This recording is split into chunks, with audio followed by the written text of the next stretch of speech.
So I went to brunch today with one of my good friends, and it was one of the first brunches that I've gone to since my Bookie Bear has turned 1 year old. And last year, hubby and I think we got the swing of things, and so Bookie Bear and hubby were hanging out at home, and I went out with my homegirl. And anyway, we ended up on the way there talking about Bluey. And I am not one of those parents that just finds random opportunities to talk about Bluey, nor do I talk about my kid all the time. It's just we happen to be talking about a mutual friend of ours has a child, and the child is 6, 7, something like that. And anyway, super smart, but still learning and growing like all kids 6 or 7 years old are.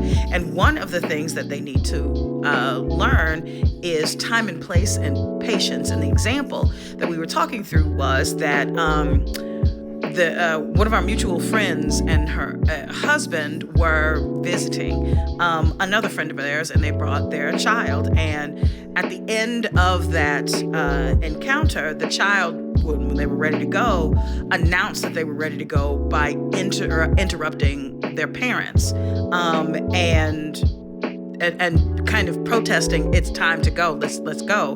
And my homegirl and I were chuckling to ourselves because when we were growing up, Black American household, that is something that is not done. A child does not interrupt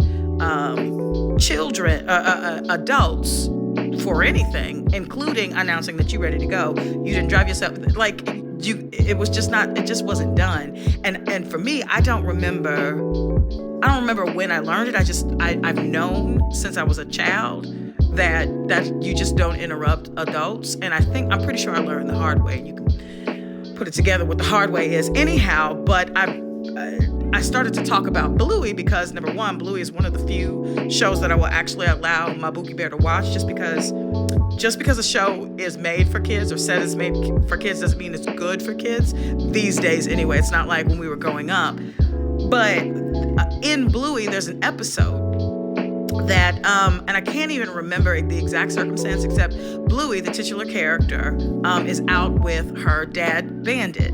And Bandit is having a conversation with one of his neighbors, and Bluey wants to get her father's attention. So she just, while her father is talking to his neighbor, she just interrupts and says whatever she wants to say. And that's the end of that.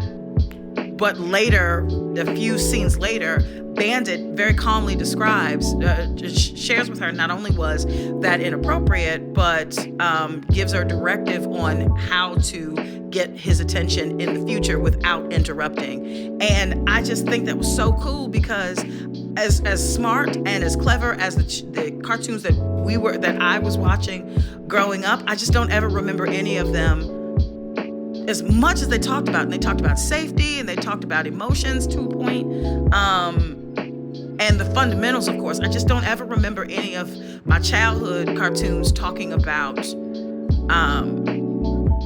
the nuances of conversations and engagement like that, which I think is so clever and cool. And again, another reason why I just love Bluey. Y'all should be watching it, even if you don't have kids. If you don't have your kid, you're not a parent yourself, you're going to engage with a child at some point, and it's just good or a parent or a caregiver of children, small kids, and it's just good to share because it's dogs.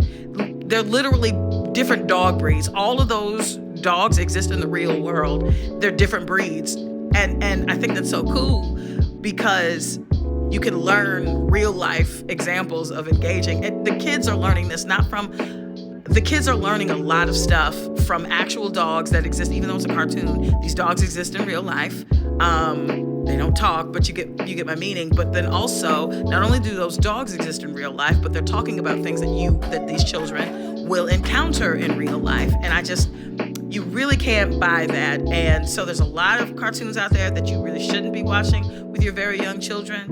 But this is not one of them. I would recommend this show to anyone. It's just that good.